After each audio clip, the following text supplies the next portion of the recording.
الرحمن الرحیم۔ سورۃ الشمس، سورت نمبر 91۔ شروع کرتا ہوں اللہ تعالیٰ کے نام سے جو بڑا مہربان نہایت رحم والا ہے۔ والشمس وضحاها، قسم ہے سورج کی اور اس کی دھوپ کی۔ والقمر اذا تلاها، قسم ہے چاند کی جب اس کے پیچھے آئے۔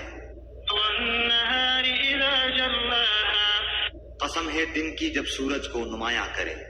واللیل اذا یغشاها، قسم ہے رات کی جب اسے ڈھانپ لے۔ والسماء وما بناها، قسم ہے آسمان کی اور اس کے بنانے کی۔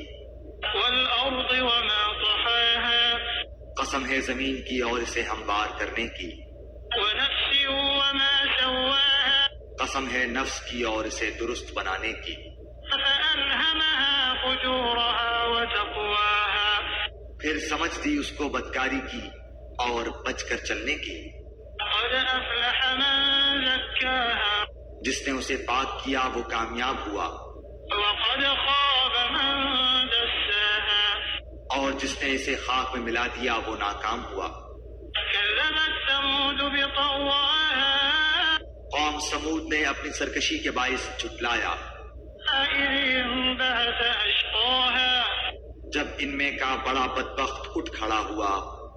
فقال لهم رسول الله ناقة الله وسقياها، انہیں اللہ کے رسول نے فرما دیا تھا کہ اللہ تعالیٰ کی اونٹنی اور اس کے پینے کی باری کی حفاظت کرو۔ فكذبوه فعقروها فدمدم عليهم ربهم بذنبهم فسواها، ان لوگوں نے اپنے پیغمبر کو جھوٹا سمجھ کر اس اونٹنی کی کوچیں کاٹ دی، بس ان کے رب نے ان کے گناہوں کے باعث ان پر ہلاکت ڈالی اور پھر ہلاکت کو عام کر دیا اور اس بستی کو برابر کر دیا۔ ولا يخاف عقباها، وہ نہیں ڈرتا اس کے تباہ کن انجام سے۔